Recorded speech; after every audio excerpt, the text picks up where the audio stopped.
untuk memuji menyembah kehadiran luar biasa.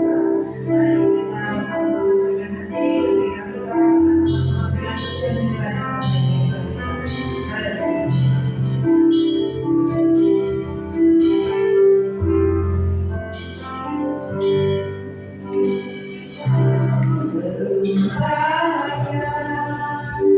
Yang di belakangku, ku serahkan diriku hanya padamu Yesus, dan ku berlari kepada tujuanku. Kau beri hari yang baru yang akan berlalu. Rencanamu Tuhan, tindakanku tak terbatas oleh pikiranmu,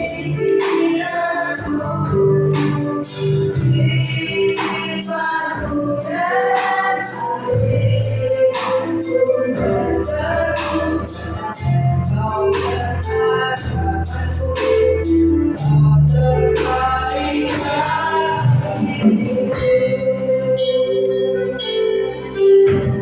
Ku melupakan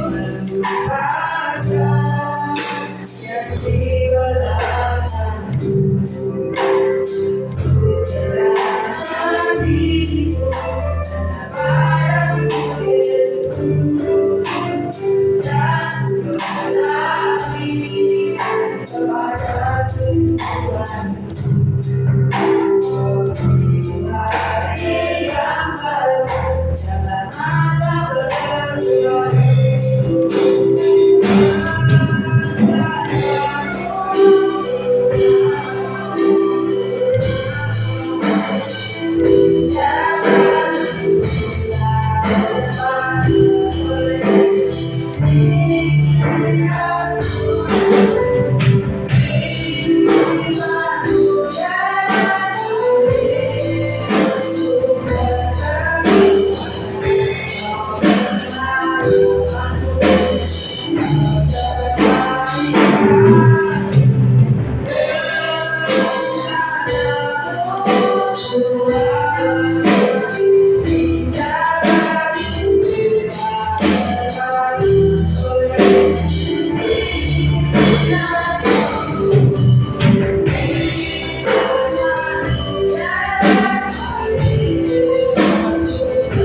berlalu. Dan kami juga berdoa semoga dalam jalannya ibadah ini nama Tuhan saja yang dipermuliakan. Kami buka ibadah ini di dalam nama Tuhan Yesus Kristus. Haleluya, amin. Bapak Ibu sudah siap memuji Tuhan? Saya udah Bapak Ibu Tuhan ini. Kita memuji menyembah Tuhan kita dengan penuh sukacita.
Mari kita lanjutkan ibadahnya dengan pujian. Aku percaya ada mujizat.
pujian dalam nama Yesus.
juga sebagai pelaku firman, supaya kebenaran-Mu bisa benar-benar terjadi di dalam kehidupan kami, dan nama-Mu semakin dipermuliakan dalam hidup kami. Di dalam nama Tuhan Yesus kami sambut kami dengan ucapan syukur. Bagi yang bertugas baca firman, monggo.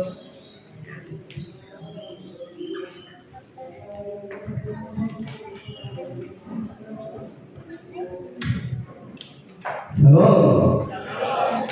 Selamat Tuhan. Kita bersuka cita, kita bersyukur pada pagi hari ini karena Tuhan baik. Tuhan sudah menebus kita, Tuhan sudah menyelamatkan kita.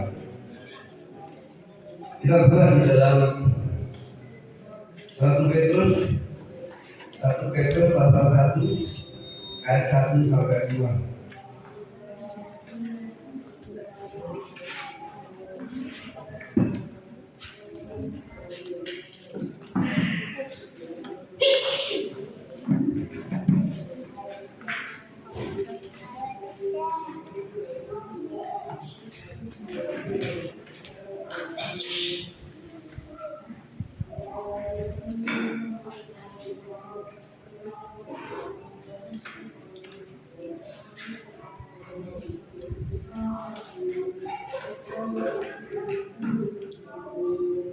Kita akan baca bersama-sama dari ayat 1 sampai 5, yaitu dari kitab 1 Petrus pasal 1 ayat 1 sampai 5. Kita 2, 3 mulai 1, 2, 3. Salam dari Petrus, Rasul Yesus Kristus, kepada orang-orang pendatang yang tersebar di Pontus, Galatia, Kapadokia, Asia Kecil, dan Bitinia, yaitu orang-orang yang dipilih sesuai dengan rencana Allah Bapa kita, dari yang dikuduskan oleh Roh, supaya taat kepada Yesus Kristus dan menerima percikan darahnya. Kiranya kasih karunia dan damai sejahtera makin melimpah atas kami. Pengharapan iman dan kasih terpujilah Allah dan Bapa Tuhan kita Yesus Kristus, yang karena rahmat-Nya yang besar telah melahirkan kita kembali oleh kebangkitan Yesus Kristus dari antara orang mati kepada suatu hidup yang penuh pengharapan, untuk menerima suatu bagian yang tidak dapat binasa, yang tidak dapat cemar, dan yang tidak layu, yang tersimpan di surga bagi kami, yaitu kami yang dipelihara dalam kekuatan Allah karena imanmu, sementara kamu menantikan keselamatan yang telah tersedia untuk dinyatakan pada zaman akhir. Amin. Terima kasih. Pada pagi hari ini kita akan berikan judul, yaitu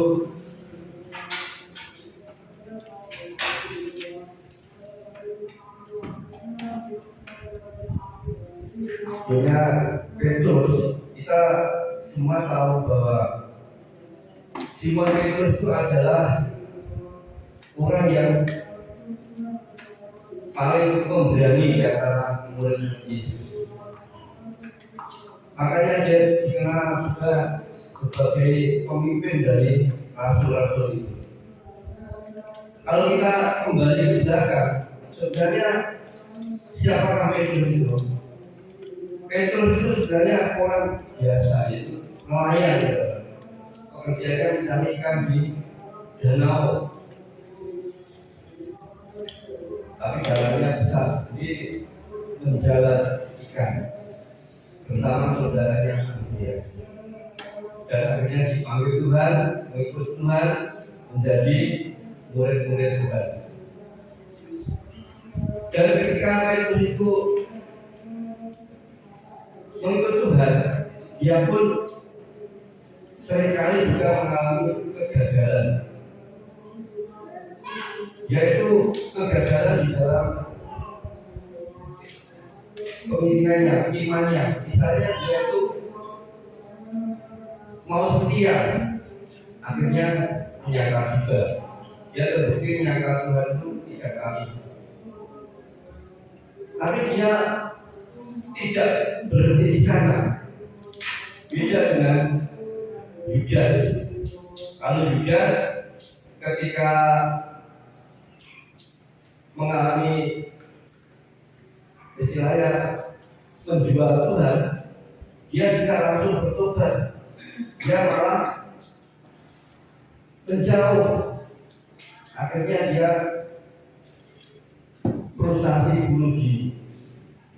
Tetapi Petrus dia tetap ikut Tuhan dan menyesali.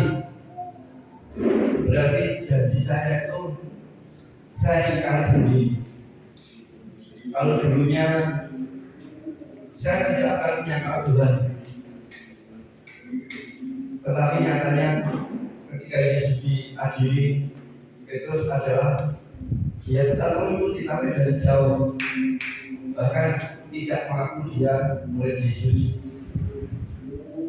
Namun di dalam hatinya dia juga menangis menyesali. Karena apa, saudara? Karena itu berdasarkan kekuatan pikirannya dia, berdasarkan kemampuannya manusia. Kadang kita sebagai orang Kristen mengandalkan kekuatan kita sendiri. Jadi, oh mampu itu saya bisa, saya sanggup. Tetapi kalau tidak mengandalkan Tuhan, tidak berserah pada Tuhan, suatu saat kita akan jatuh, kita akan menyesali. Tapi Petrus akhirnya mengenal secara pribadi Yesus, yaitu siapakah aku ini untuk kamu? Engkau adalah Mesias anak Allah. Ketika dia percaya seperti itulah, maka Roh Kudus itulah yang ada di dalam Petrus. Maka dia mendapatkan penuhan Roh Kudus, dia menerima anugerah dari Tuhan keselamatan. Demikian kita pada pagi hari ini, ketika kita percaya Yesus dengan sungguh-sungguh, maka Roh itu sudah ada di dalam kita. Karena tanpa Roh itu kita tidak bisa melihat siapakah Yesus. Kita tidak percaya. Tetapi ketika kita percaya pada Yesus, maka ada kekuatan, ada pertolongan. Kita buka di dalam 1 Petrus tadi ayat yang pertama. Dari Petrus rasul Yesus Kristus kepada orang-orang pendatang yang tersebar di Pontus, Galatia, Kapadokia, Asia Kecil dan Bitinia.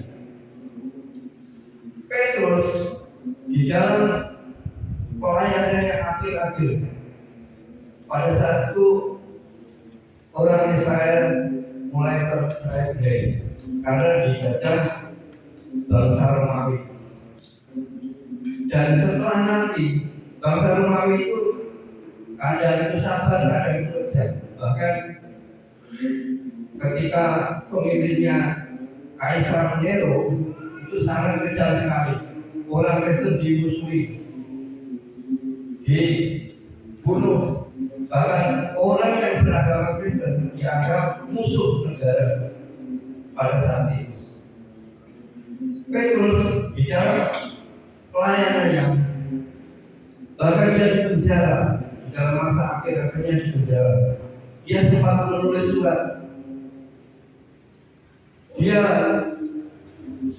mengatakan bahwa kita tinggal di dunia ini itu adalah merupakan orang-orang pendatang.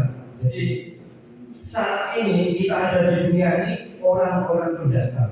Istilahnya kita ini musafir atau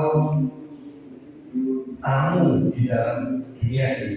Meskipun kita adalah warga negara Indonesia secara asli, tetapi kita juga punya kewarganegaraan surga, yaitu kita ditebus oleh darah Yesus.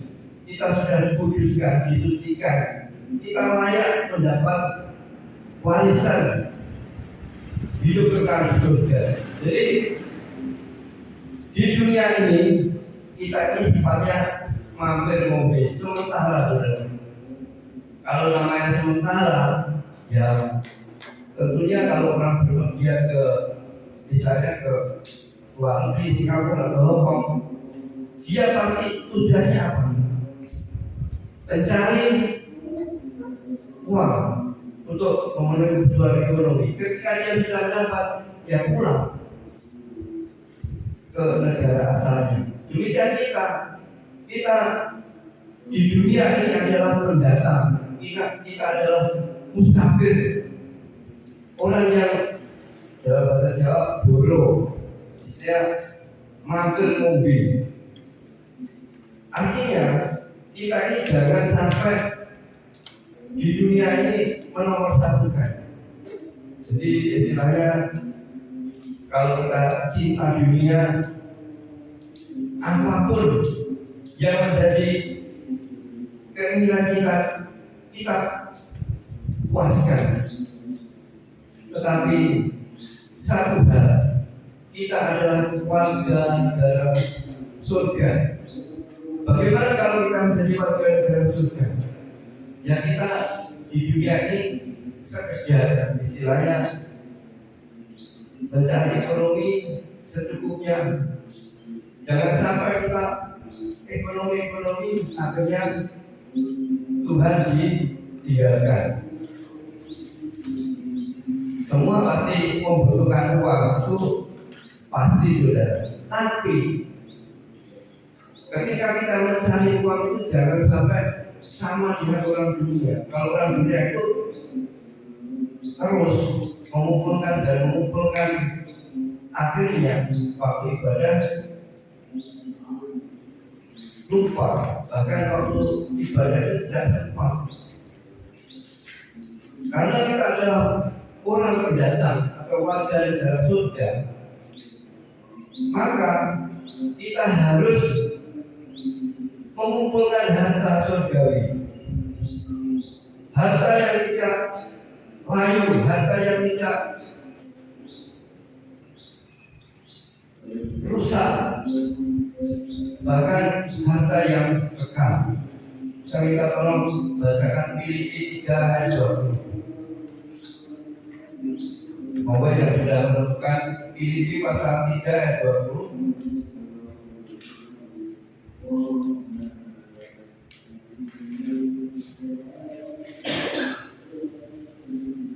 Monggo pemuda juga boleh, monggo.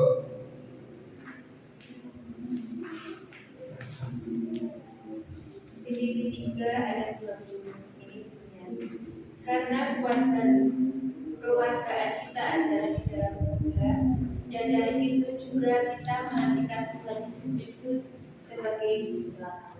Amin. Terima kasih. Kewarganegaraan kita ini surga. Memang kita dunia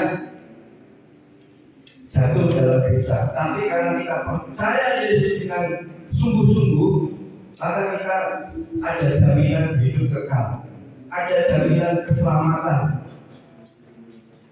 Jadi kita punya kewarganegaraan surga. Jadi tidak ecek-ecek saudara. Kalau pada zaman Romawi itu kalau menjajah, orang yang punya kewarganegaraan Romawi bebas hukum saudara. Ibaratnya yang dijajah itu misalnya berkelahi, lapor ke polisi. Polisi kalau melihat kasus yang Romawi ya dibiarkan saja, aman.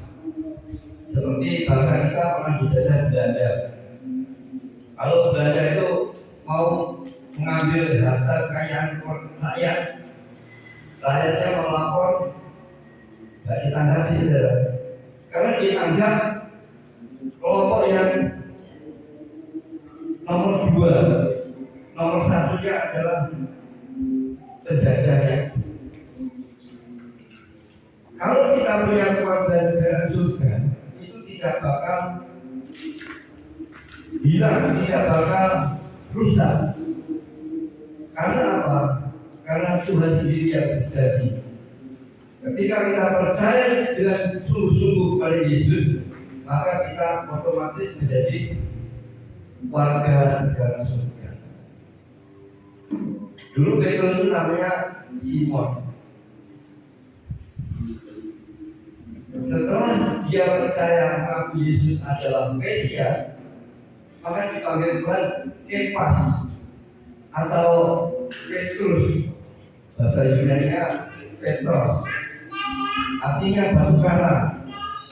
Jadi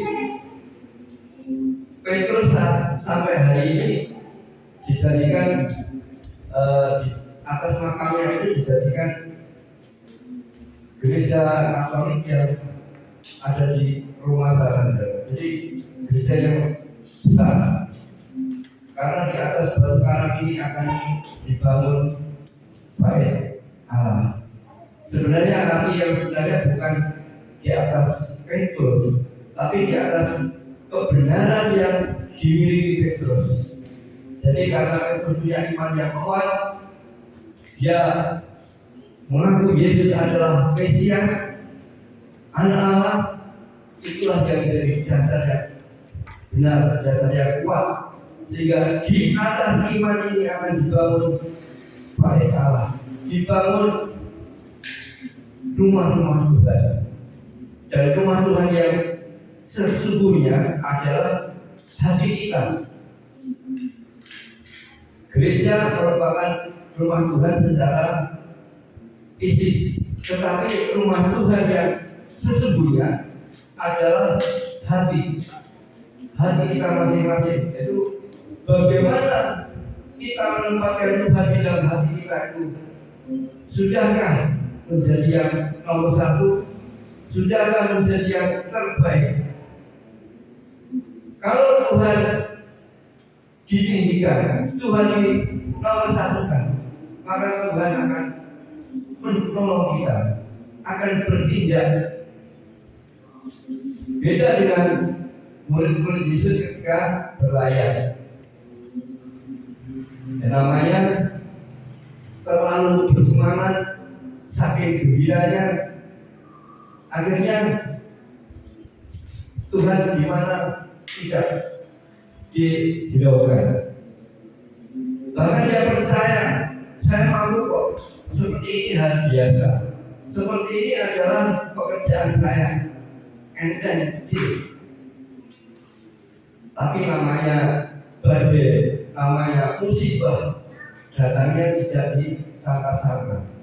Ketika badai datang, yang pertama mungkin hal biasa diatasi seperti ini, nanti pasti beres. Tidak tahunya badai itu semakin besar. Saat itulah dia ingat, Tuhan, kita mau binasa. Tuhan bangunkan dan Tuhan menolong. Akhirnya kembali tenang. Di dalam kehidupan orang Kristen, kita seringkali meninggalkan Tuhan.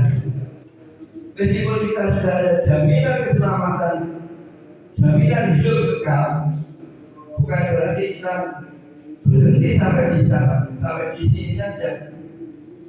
Yang besok seminggu sekali aja saya sudah selamat kok. Orang yang sudah selamat itu pasti cara berpikirnya semakin cinta Yesus, semakin rindu Yesus. Ibaratnya ketika kita sudah memiliki kasih, maka kita semakin ingin menyayangi, ingin selalu ada di dekatnya.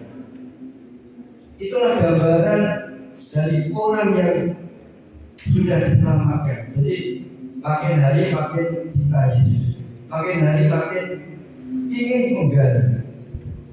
Sebenarnya kita ini di dalam pengenalan akan Yesus sangat terbatas sekali, karena kuasa Tuhan itu tak terhingga.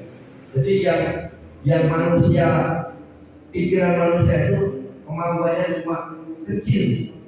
Jadi tidak semua bisa dilakukan.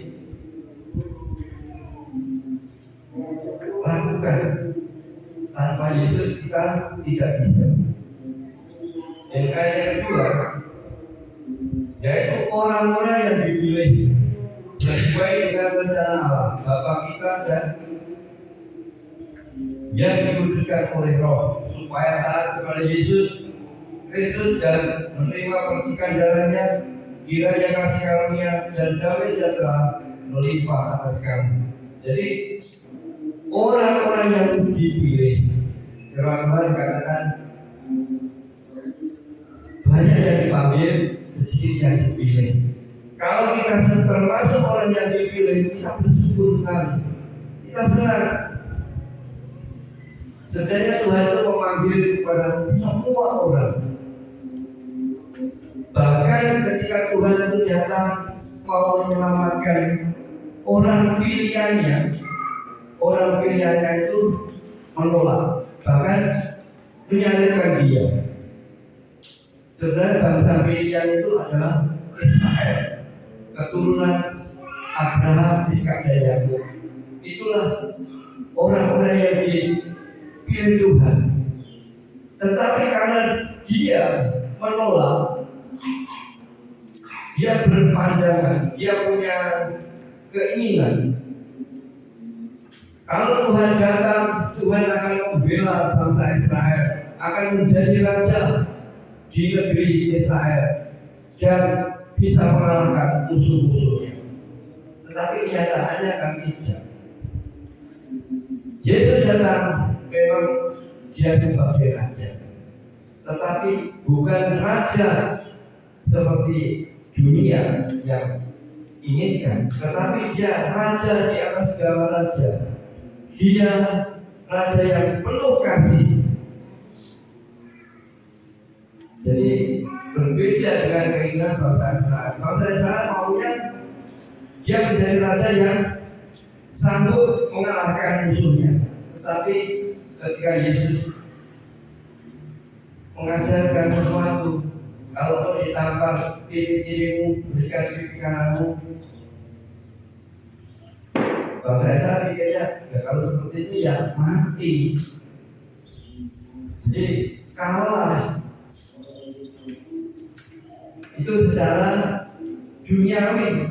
Memang ketika kita berpikir secara duniawi, maka apa yang ada di dalam dunia ini seolah-olah menjadi miliknya, menjadi keinginannya. Tetapi Yesus lebih dari itu. Karena keluarga negara surga itu, keluarga negara kita adalah surga, maka kita di dunia ini harus bisa mencerminkan, bisa memberikan contoh, menerangi yang lain. Kita tidak boleh membalas kejahatan dengan kejahatan, balas dengan kasih.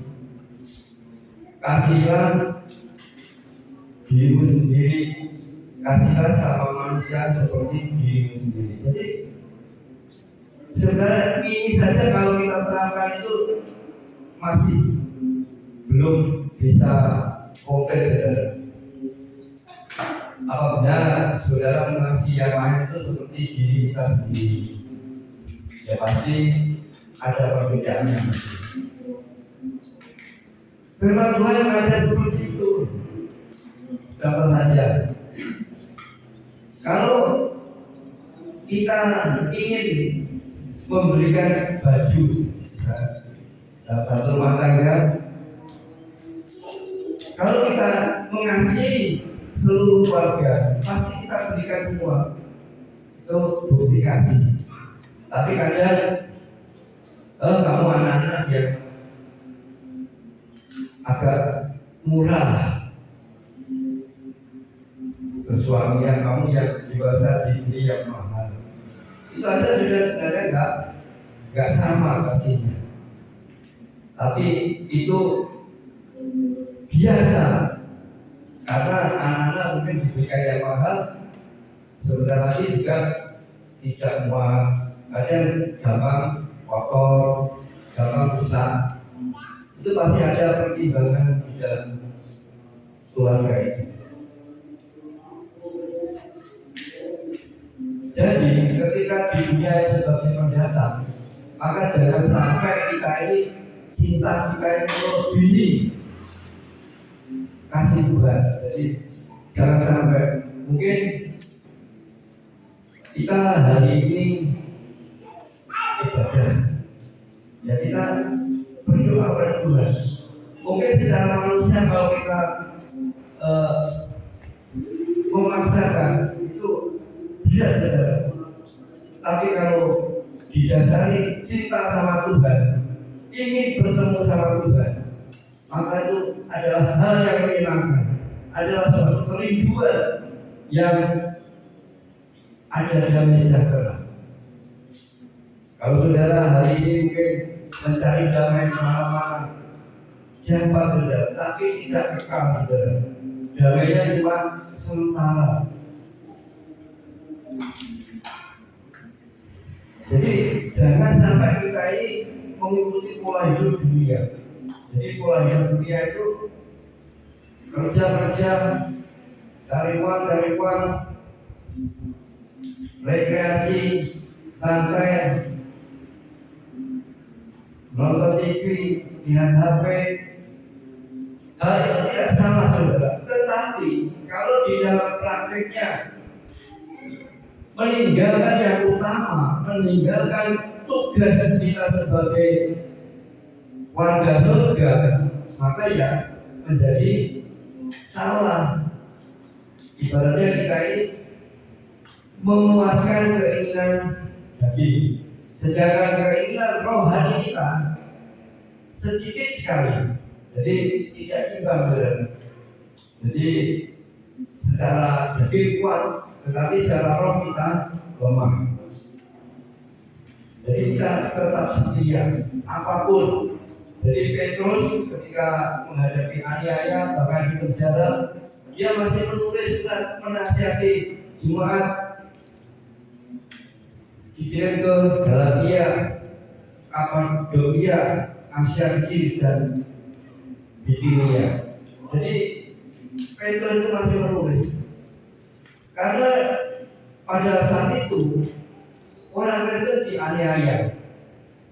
Jadi ketika kita dianiaya, Petrus memberikan nasihat supaya tetap setia kepada Tuhan.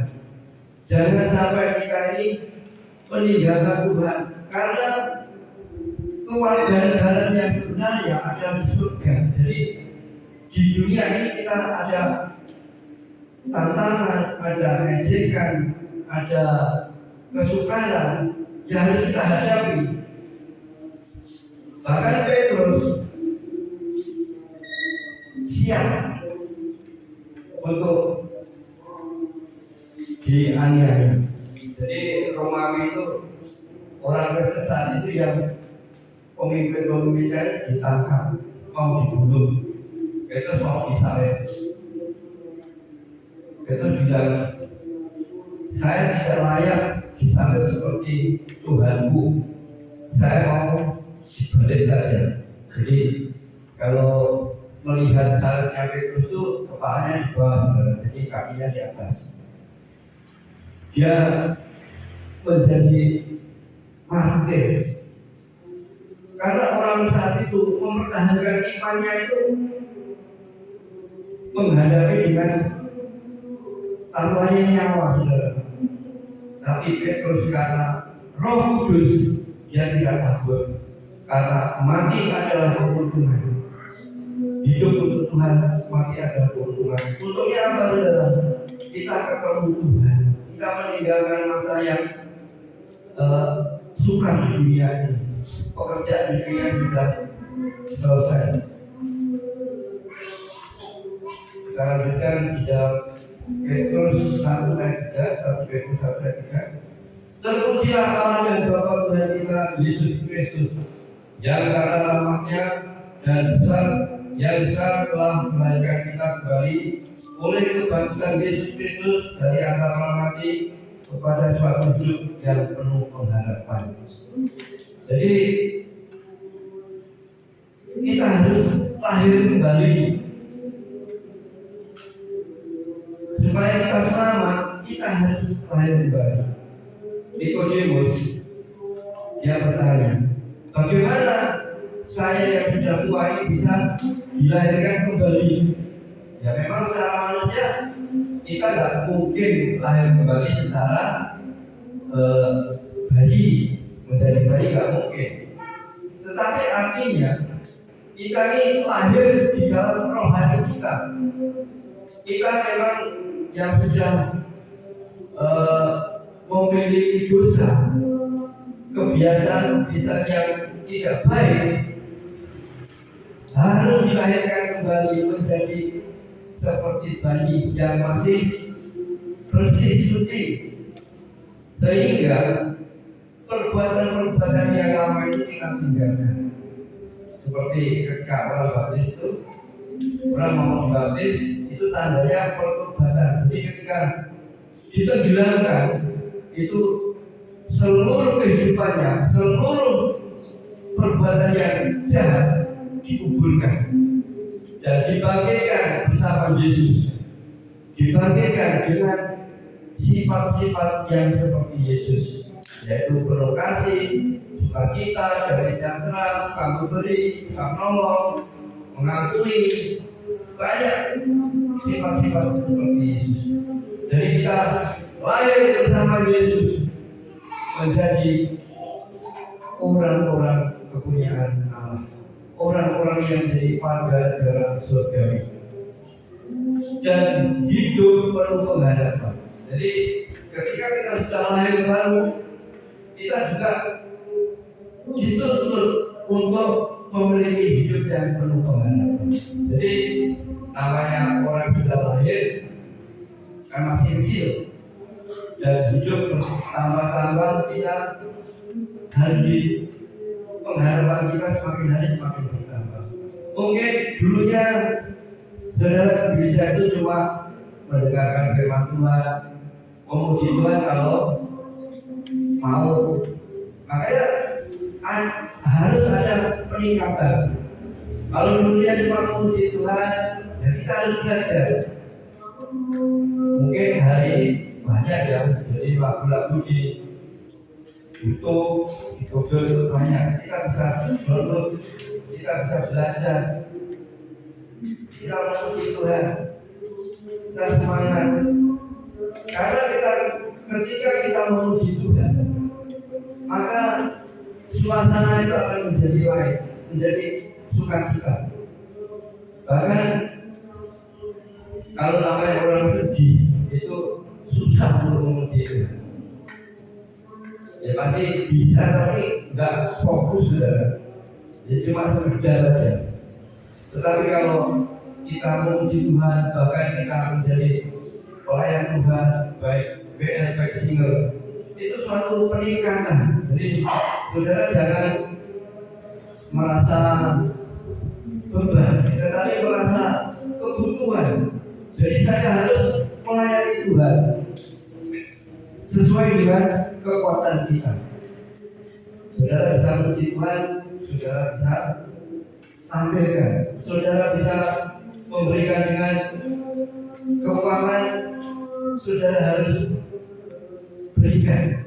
Inilah cara kita, tidak sama. Bahkan saya nggak bisa memuji Tuhan, nggak bisa main musik, nggak bisa tampil di depan. Ada cara berdoa, mendoakan yang lain, berpuasa, mengambil sikap di hadapan Tuhan. Karena semua itu saling melengkapi. Jadi ketika melayani Tuhan berdiri di depan tanpa ada kuasa yang dari Tuhan, itu adalah kosong saudara. Jadi tidak tersampaikan.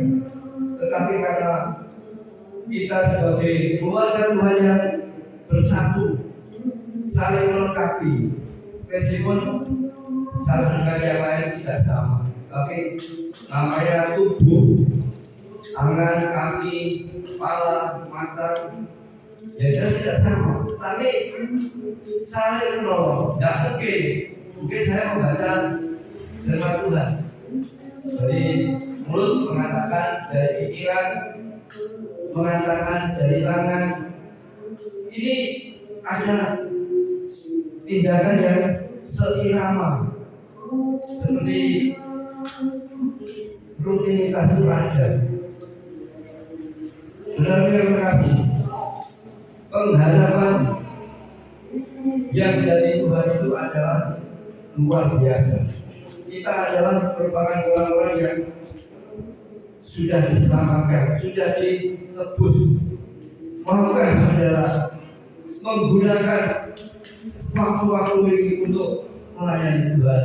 Maukah saudara waktu-waktu ini untuk ditingkatkan levelnya, baik kesetiaannya, imannya, kasihnya,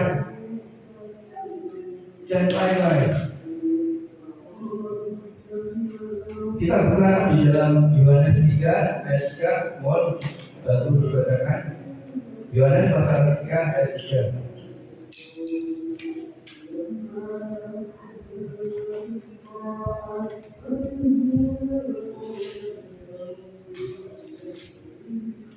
Monggo baca mari. Yohanes 3 ayat 3. Yesus menjawab katanya, Aku berkata kepadamu, sesungguhnya jika seseorang tidak dilahirkan kembali, ia tidak dapat melihat kerajaan Allah. Amin.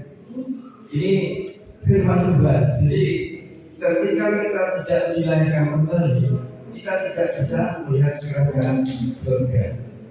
Tapi agama-agama lain, pengajaran lain mengatakan perbuatan baik, amal baik itu dicatat bisa menyelamatkan. Itu belum tepat, saudara. Jadi kalau kita berbuat baik saja tanpa kita percaya dengan Yesus, siapa yang menyelamatkan? Bahkan perbuatan baik manusia itu dikatakan firman Tuhan adalah kain kotor bumbang. Jadi kalau kita berbuat baik tanpa ada pimpinan Roh Kudus, itu sia-sia juga. Jadi mungkin saudara memberikan sesuatu kepada orang lain, memberikan maunya saudara beramal, tetapi amal itu tidak cukup menyelamatkan kehidupan saudara. Yang bisa menebus dosa itu hanya Yesus. Kalau zaman dulu penebus dosa itu dengan menyembelih lembu, kambing, domba untuk menebus dosa manusia.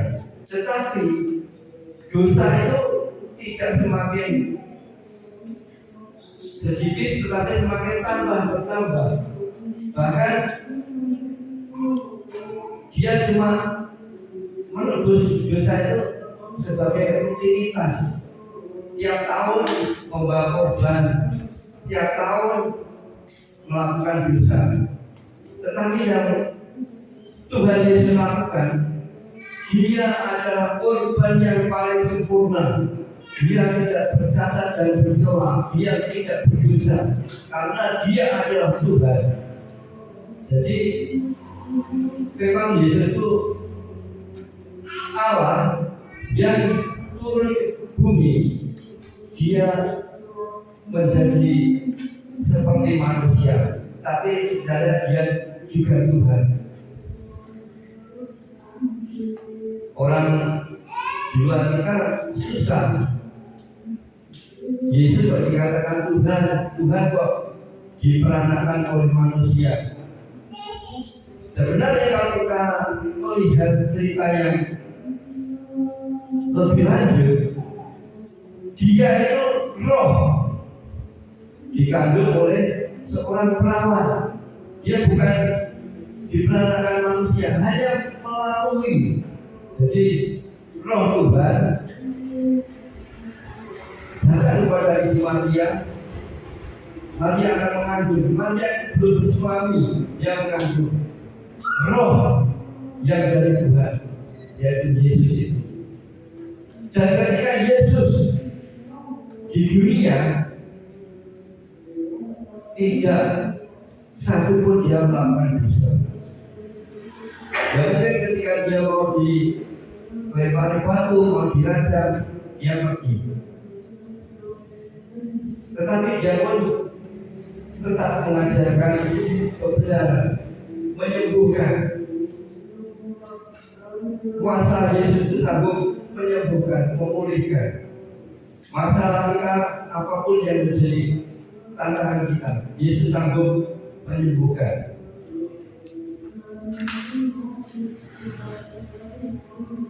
Saudara yang terkasih, di dalam kehidupan kita ini banyak sekali tantangan.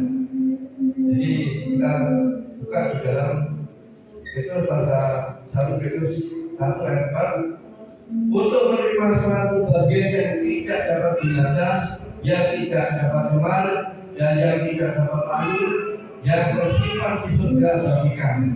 Jadi di dunia ini kita mendapat olokan, ejekan, penghinaan biasa. Mungkin kalau di tempat pekerjaan bisa dikategorikan, saya hari Natal saja nggak boleh mengucapkan selamat Natal. Tidak apa-apa, kita nggak marah, ucapan saja. Kita ini memang di dunia ini hanya pendatang. Kalau di orang ya biasa, kita harus mengampuni. Bahkan dikatakan Tuhan manusia kok disembah. Orang seperti itu kan belum tahu. Kalau dia mau tahu, kita kasih tahu. Tuhan kita ini bukan manusia, tetapi Dia Allah yang awal dan yang akhir. Jadi yang menciptakan manusia itu yang Tuhan itu. Hanya untuk penyelamatan itu tidak mungkin. Tuhan itu kudus, sangat-sangat kudus. Jadi ketika kekudusan itu ketemu dengan manusia, maka manusia yang tak kuat terbakar. Contohnya Musa saja. Musa itu disuruh naik ke Bukit Sinai. Di sana ada belukar, semak yang terbakar. Tapi semuanya itu tidak terbakar. Di dalam belukar itu api yang menyala-nyala, tapi tidak membakar belukarnya. Di sana Musa tidak kuat, maka matanya itu ditutup Silo. Seperti itulah kemuliaan Tuhan. Padahal Musa itu sudah termasuk orang dunia, dia masih tidak kuat. Makanya diutuslah Yesus sebagai penebus dosa. Jadi kita ada mahkota, ada warisan yang ada di surga. Jadi hidup kekal selama-lamanya. Jadi kalau di dunia ini mungkin kita bisa ada yang 50 tahun, ada yang 70 tahun, ada 100 tahun. Tetapi di surga selama-lamanya. Jadi tak terbatas oleh waktu. Kita tidak menjadi tua dan kita tidak sampai dan kita tidak berjerit lelah. Sukacita damai sejahtera. Dan ayat kelima, yaitu kamu yang dipelihara dalam kekuatan alam karena iman, sementara kamu menantikan keselamatan yang telah tersedia untuk dinyatakan pada zaman akhir. Jadi kita ini harus tetap setia karena Roh Kudus Allah itu dengan janjinya kita tidak dibiarkan sendiri. Kalau kita sendiri pasti tidak mampu, saudara. Makanya kita ini disertai oleh Roh Kudus. Roh Kudus membantu di dalam setiap doa kita. Roh Kudus memberikan pengertian di dalam setiap kita ada masalah. Jadi ketika kita berseru pada Tuhan, maka pertolongan itu ada. Jadi kekuatan itu ada, benar. Misalnya, saudara sakit, dokter sudah tidak mampu vonis meninggal. Tapi ketika saudara berdoa dengan sungguh-sungguh, penyakit itu bisa hilang, penyakit itu bisa lenyap. Seperti kemarin di tetangga saya, masih ini saudara itu meninggal. Sebenarnya sudah dibawa karena menjaga di sana 1 minggu itu sudah enak, sudah pulang itu dengan nyaman, dengan sukacita, tanpa ada sakit sama sekali, sudah pulih. Tetapi ketika nyampe di rumah itu muncul penyakit lain. Jadi kalau di Karangjangan sudah dicek up semua itu bagus, siap plan, jantung paru-parunya bersih. Tetapi ketika di rumah tiba-tiba sesek, jadi di bawah batis itu paru-parunya menjadi autoimun, jadi tidak bisa menciptakan kekebalannya sendiri. Jadi paru-parunya tak tertolong, jadi semakin sesek akhirnya meninggal. Jadi manusia itu di luar Tuhan terbatas juga. Jadi hanya Tuhan yang sanggup memberikan pertolongan. Kalau manusia berusaha, Tuhan yang menentukan, Tuhan yang memberikan jalan keluar. Jadi jangan sampai akhir-akhir ini atau zaman akhir ini, akhir zaman atau zaman akhir.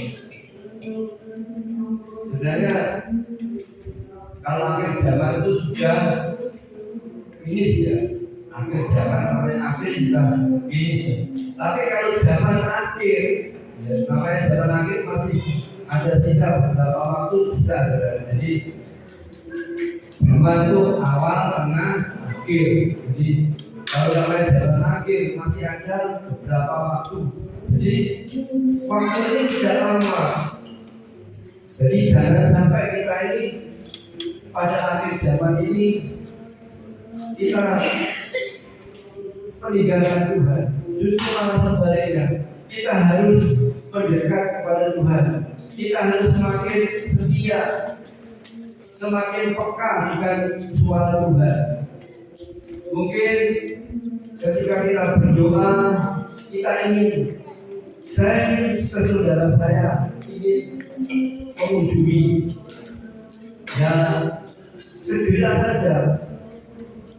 Kalau kita tunda-tunda, akhirnya malah tidak sampai saudara. Kalau kemarin itu sebelumnya saya itu segera dari ke tempatnya Pak Nyono, saya segera.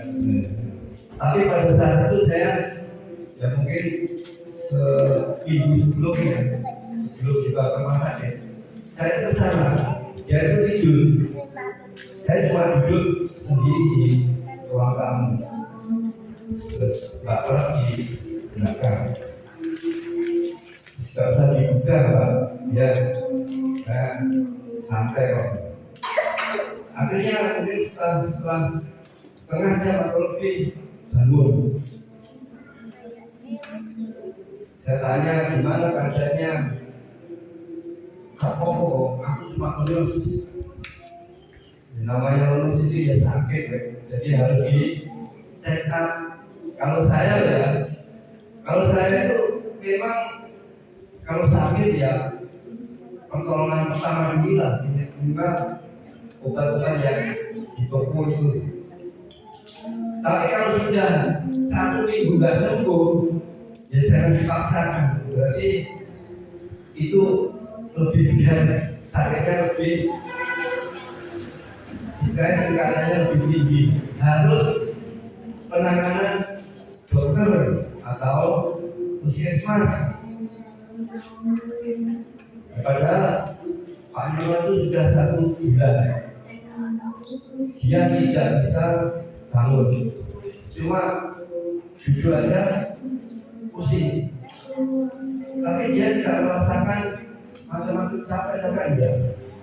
Bahkan untuk makan aja cuma semangkok kecil bubur, jadi nggak mau makan yang air, rasanya mau muntah. Tapi ketika dibawa ke rumah sakit itu memang karena sudah mungkin dia sudah terlalu lama, akhirnya terjadi seperti autoimun tadi. Jadi darah merahnya itu dimakan oleh darah putih. Jadi darah putih itu sebenarnya fungsinya untuk menjaga ketahanan tubuh. Tetapi kalau penjaganya atau tentaranya itu menyerang diri sendiri, ya bingung. Penjaganya aja sudah menyerang kita. Jadi usaha yang bagaimanapun juga susah.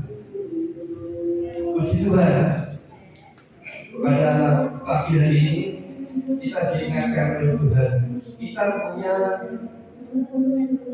warga negara yang abadi, yaitu surga. Jadi hidup kekal keselamatan itu ada jaminan di dalam kehidupan kita. Tanpa keselamatan, tanpa jaminan dari Tuhan, kita tidak bisa selamat. Yang dulunya kita berdosa, ditebus, dosa itu sudah dihilangkan. Kita harus mengikuti kehendak Tuhan. Maunya Tuhan di mana? Maunya Tuhan yang jelas ingin banyak orang diselamatkan, banyak orang percaya, banyak orang bertumbuh. Jangan sampai kita yang ada di dalam gereja ini santai-santai saja. Karena apa, saudara? Ketika kita tidak bersungguh-sungguh, maka iman kita bisa terganggu.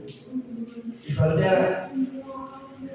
akhir dari start yang awal sudah bagus, di akhir mau finish kita ya harus tetap semangat, bahkan lebih semangat supaya kita sampai pada garis akhir.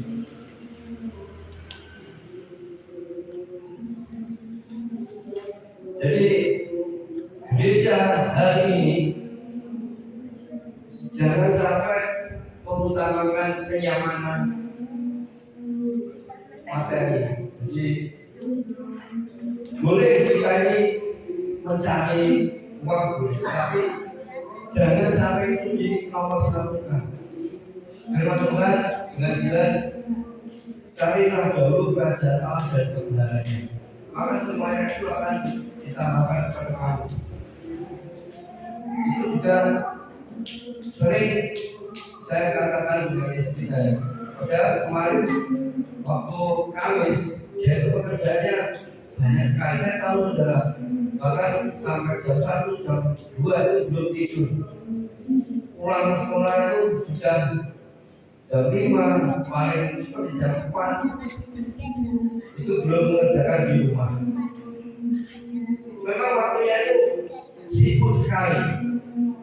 Tapi memang saya coba saya masukkan, kamu gas, jangan saya dan kamu harus mengutamakan Tuhan. Ketika seperti itu, mungkin awalnya dia tidak mau, tapi ketika dia melakukan begitu tugas yang dia kerjakan, ada prospeknya. Jadi seolah-olah apa yang dia kerjakan itu menjadi lebih mudah. Bahkan kalau kita mengutamakan Tuhan, jaminan keberhasilan itu ada juga. Jadi kalau kita mendahulukan Tuhan, pekerjaan Tuhan itu pekerjaan kita akan semakin ringan. Jadi ini juga terjadi di dalam kehidupan kita seperti menghadapi Natal. Hari ini saya berpesan semua jemaat supaya saling membantu, saling mendukung supaya pekerjaan semakin ringan, dan apa yang kita kerjakan itu demi kemuliaan Tuhan. Karena upah kita ini besar di surga, kita dapat warisan karena kita sudah menjadi anak-anak Allah.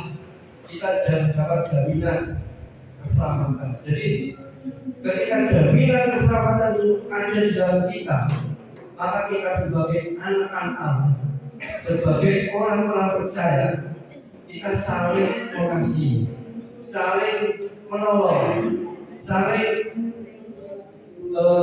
memberikan hormat.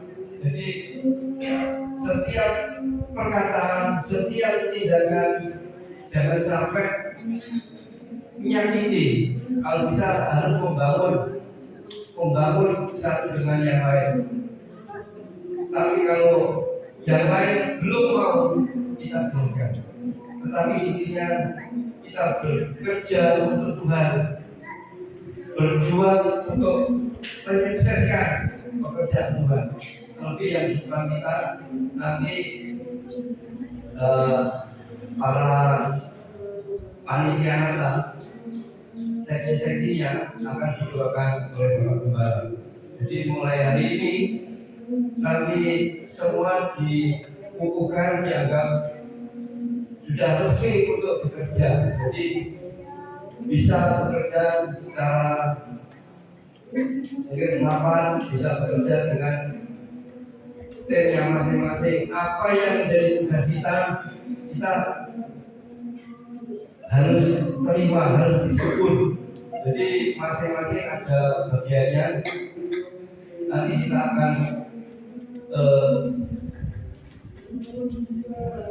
didoakan, dan tugas itu tidak menjadi berat, melainkan kita mengandalkan Tuhan supaya apa yang kita mimpikan, apa yang kita cita-citakan itu bisa terselesaikan dengan baik. Puji Tuhan, firman Tuhan tidak saya bacakan, main musik bisa masuk depan. Biar silakan monggo.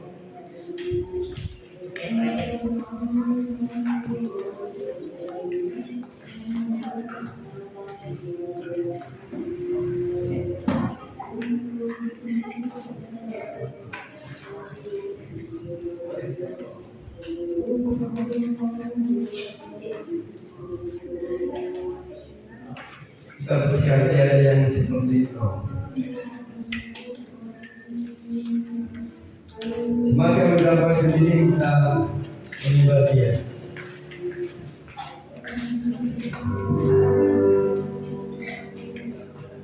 Tiada yang seperti Engkau, hidup mengasihiku, Tuhan Sang Pengawas, seluruh kehidupanku, aku percaya Tuhanku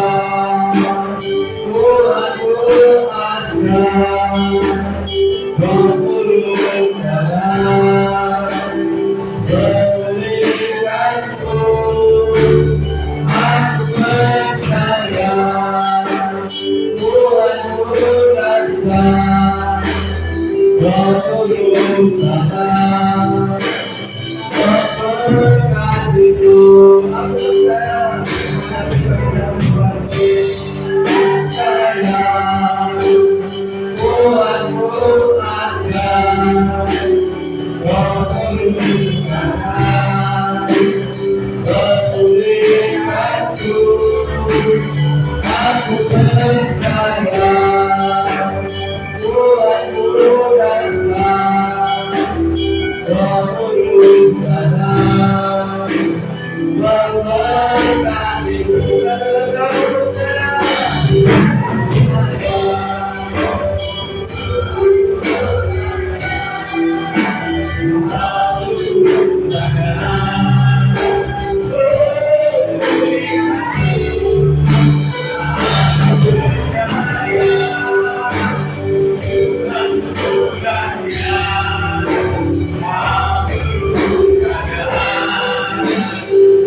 Selain mendengar dan merenungkan firman yang disampaikan Tuhan, kami lebih lagi bersyukur bahwa kami akan dilayakkan menjadi warga kerajaan surga.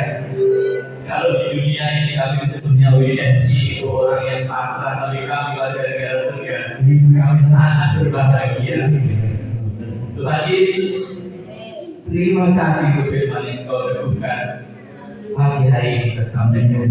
Kiranya ya Bapa, ini menjadi kekuatan dalam hidup kami, meneguhkan kami ya Tuhan, bahwa Engkau sangat luar biasa mencintai kami. Engkau telah sediakan tempat yang luar biasa yang tidak bisa diberikan oleh yang lain. Tuhan Yesus, kalau di surga saja Engkau sudah sangat baik, apalagi kami yakin Tuhan pertolongan di bumi ini yang tidak kami lihat hari demi hari. Engkau Tuhan pasti sudah sediakan, dan Engkau Tuhan yang sangat baik bagi kami, tidak akan meninggalkan kami sedikit. Tuhan Yesus, sebentar yang disampaikan, sebentar kami akan berdoa untuk orang-orang yang dipilih ya Tuhan, jemaat-jemaat Tuhan yang dengan sukacita, dengan sukarela ya Bapak, kami mau bekerja untuk Natal 2026. Akhirnya kami masing-masing yang nantinya dipilih, kuatkan kami Tuhan, mampukan kami dengan hikmat yang dari Engkau, supaya kami mampu ya Tuhan menjalankan tugas yang diamanatkan, dan semuanya itu nama Tuhan Yesus Kristus dimuliakan di dunia. Haleluya. Segala tantangan rintangan yang ada pasti ya Bapak menjadi kekhawatiran, namun berjalan bersamamu ya Tuhan, kami yakin Engkau sanggup membantu, menolong kami sampai sukses di akhir tahun nanti yang bersyukur bersukacita. Haleluya Bapak. Juga Roh Kudus ya Tuhan, kiranya senantiasa melindungi, menjaga kami, menolong setiap langkah kami Tuhan. So kami tak dapat jalan sendiri. Bapak, terima kasih sekali lagi, dan senantiasa firman yang tadi disampaikan, warga negara surga, dan kami menjadi ahli waris Engkau Bapa. Luar biasa, kami terima firman-Mu, dan kami mau ya Tuhan memberikan ya Tuhan yang terbaik ya Bapa, untuk kemuliaan bekerja ya Bapa, untuk nama-Mu ditinggikan, dimuliakan di dalam nama Tuhan Yesus Kristus. Kami mengucap syukur. Haleluya. Amin.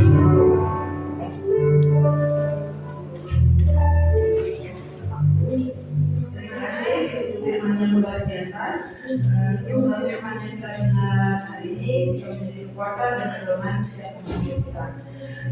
Mohon waktunya sebentar, akan ada doa, berarti doa pelantikan bagi panitia pembinaan Natal. Saya mohon panitia pembinaan Natal yang dengan sudah duduk, ajukan didoakan. Bapak Thomas,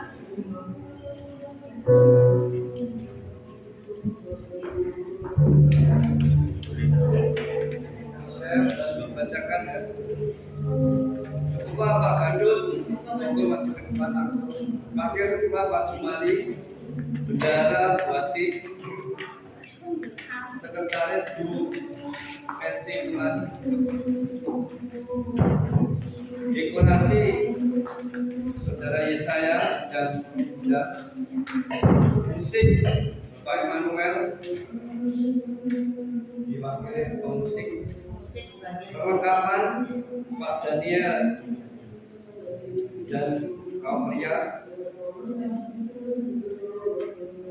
keamanan Pak Yosafat, penerima tamu ibu-ibu atau bapak-bapak monggo yang mewakili Bu Grace atau Bu monggo ibu-ibu.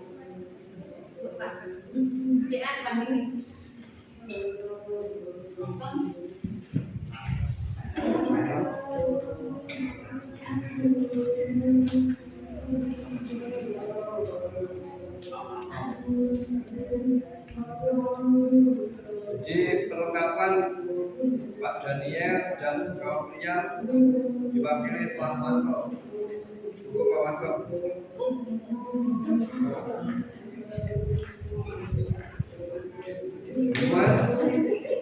Mas saya seksi konsumsi ini ibu-ibu monggo yang mewakili bulut.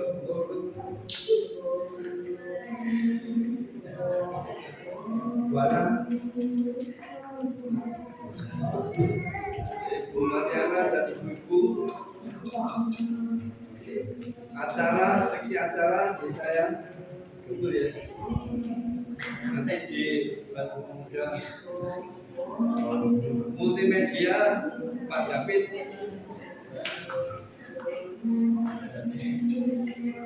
sekolah minggu, seksi sekolah minggu Ibu Nina,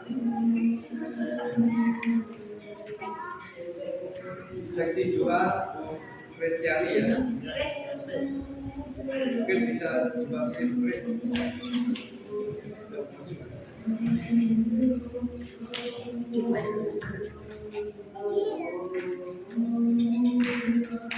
Jadi mungkin ketuanya bisa menyampaikan nanti setelah dibuatkan, menyampaikan Bapak Ibu Saudara yang dikasihi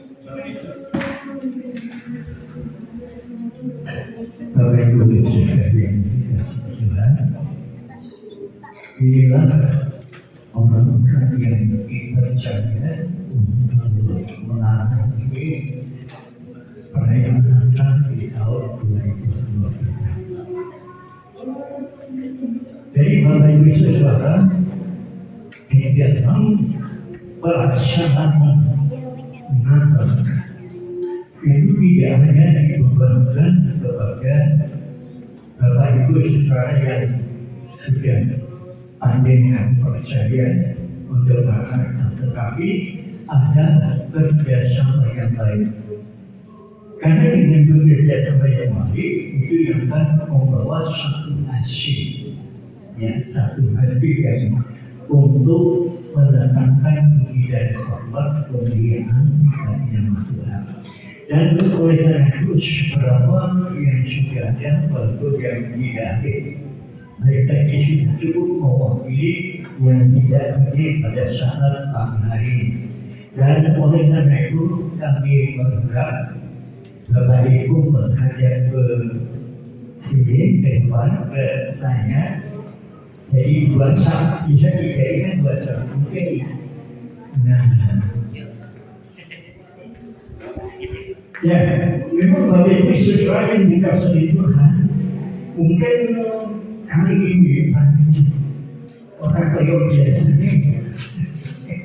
Ya, kalau beberapa waktu yang lalu, tahun-tahun yang lalu setelah yang siang, ya sudah dibuatkan. Tetapi pada saat pagi hari itu kan memberikan sesuatu untuk hal yang baik, ya, sehingga kami yakin dan percaya. Saya bertanya kepada Bapak Ibu yang sudah dipercaya oleh jemaat untuk melaksanakan tugas ini. Jadi sebelum saya berdoa untuk Anda, untuk saudara semua, nah dalam hal melaksanakan tugas sebagai panitia, maka dengan taat dan setia kepada Allah dan firman-Nya adalah di antara segala-galanya. Firman Tuhan yang sudah disampaikan saya tidak janjian sama ya. Tapi itulah secara karena menjadikan adalah orang-orang yang dipilih oleh Tuhan. Itu bukan sesuatu hal kebetulan dia. Kenapa sudah bisa dipilih? Karena kita sudah dikatakan sebagai warga negara surga. Itulah kelebihan. Nah, oleh karena itu, apakah Bapak Ibu bersedia untuk melaksanakan Natal tahun ini? Apakah saudara bersedia untuk mengucapkan janji? Oke, baiklah. Bagi khusus saya dikasih Tuhan, nanti saudara bisa mengikuti apa yang saya sampaikan dan kita akan bersama-sama. Demi nama Bapa, Anak laki-laki dan Roh Kudus, kami berjanji akan bertindak dan melaksanakan segala tugas dengan setia dan jujur sesuai dengan firman Allah yang di atas dia dan tidak di atas dia. Kiranya Tuhan menolong serta menyertai saya. Jadi silakan menutup.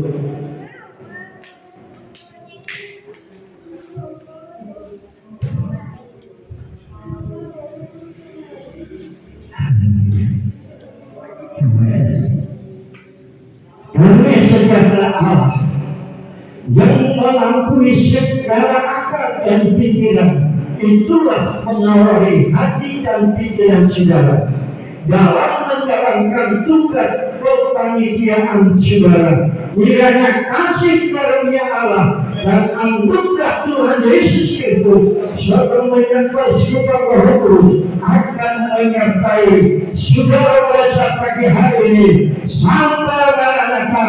Tuhan Yesus Kristus yang diagungkan dan yang dipermuliakan. Haleluya.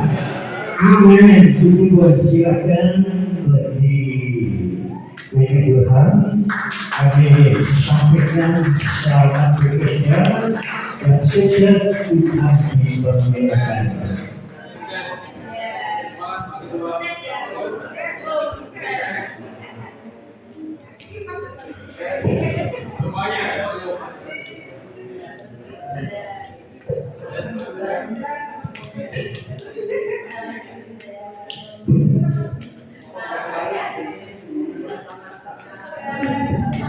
Untuk saya bisa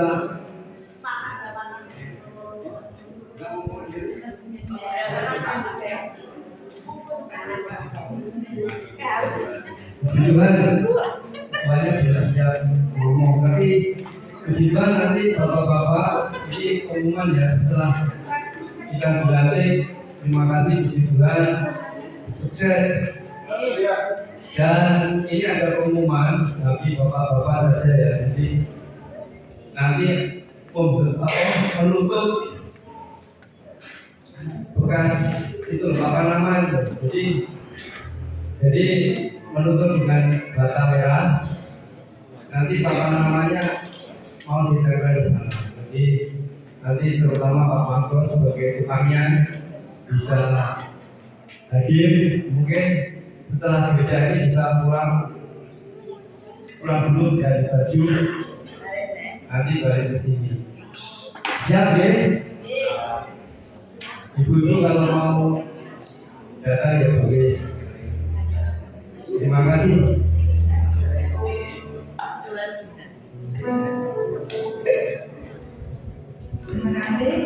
Pada saatnya kita akan memberikan penyerahan, kita pujikan dilarang.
Bapak Thomas dan Paul untuk beribadah.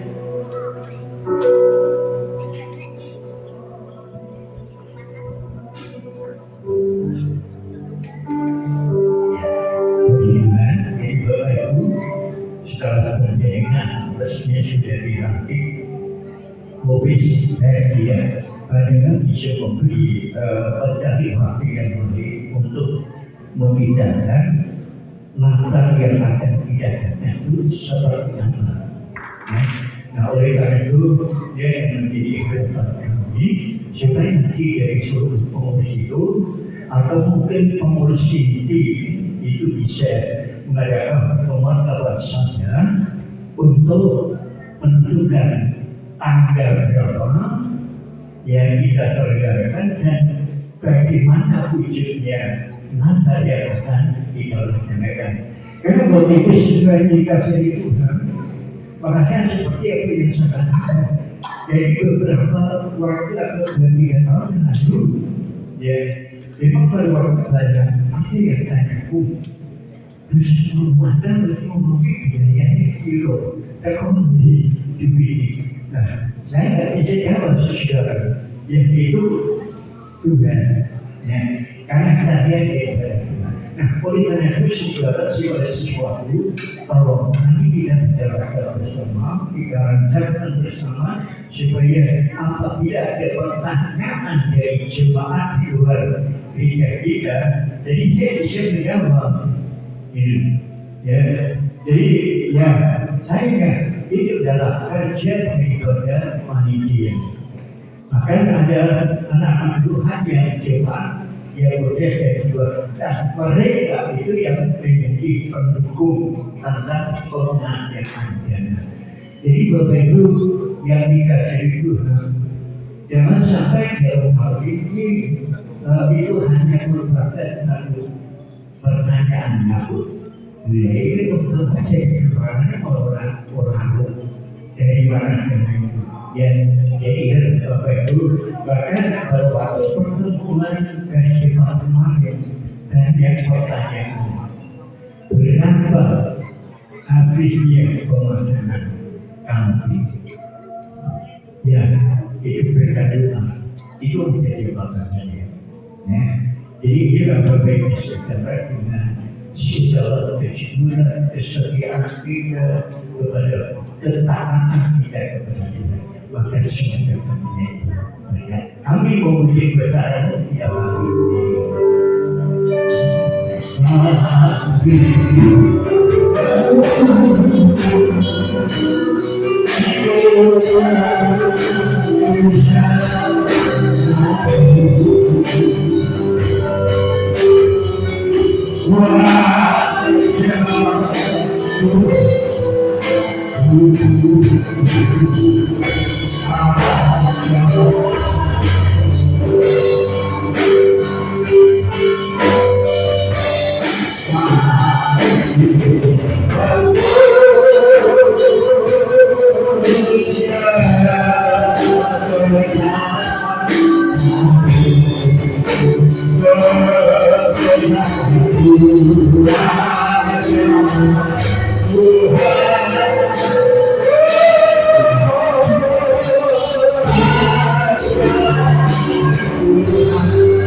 Apa yang sudah kau tentukan, apa yang sudah kau tetapkan dalam setiap kehidupan kami.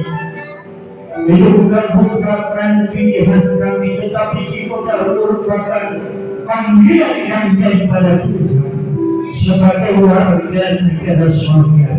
Oleh Tuhan, biar kiranya anugerahkan kepada setiap kami hati yang rendah, tunduk akan kedaulatan daripada Tuhan, sehingga kami boleh berkarya, kami boleh bekerja berdasarkan Tuhan karya otoritas yang Allah anugerahkan kepada kami semua.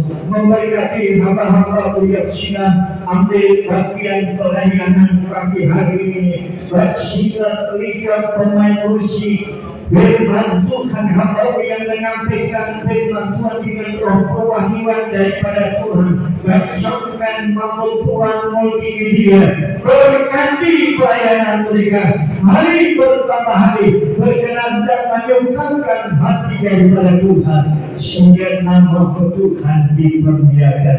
Berkati setiap kurban dan persembahan mereka, kembalikan sesuai dengan janji daripada firman. Kami berdoa yang tidak sholat hati pada saat pagi hari ini, karena satu Tuhan, Engkau sertai melindungi mereka, berkati mereka yang mengakukan yang sudah berkata yang tadi. Tuhan sahabat yang berikannya semua, mujizat itu masih ada. Terima kasih Bapak, terima kasih semuanya kami serahkan di dalam tangan-Mu. Bagi kekasih kami yang sudah pada pagi hari ini, mereka yang sudah mengambil janji di hadapan hadirat-Mu. Tuhan bukan janji kepada manusia, bukan janji kepada hamba Tuhan, tetapi mereka berjanji kepada Allah yang berdaulat. Kiranya Tuhan memberikan hikmat, kemampuan, sukacita surga.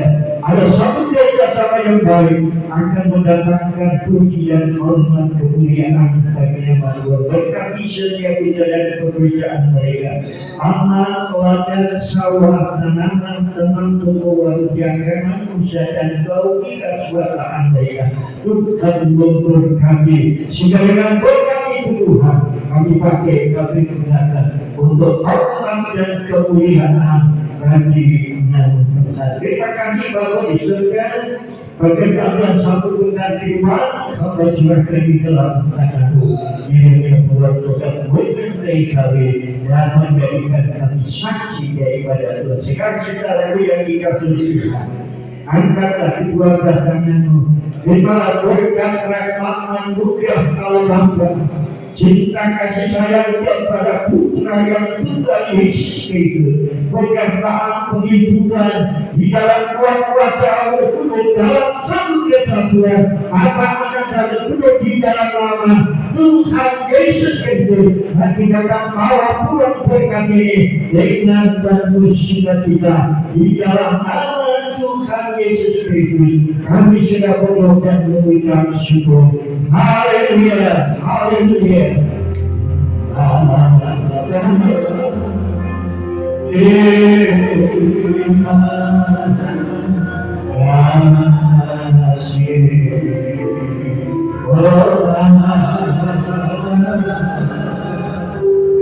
Terima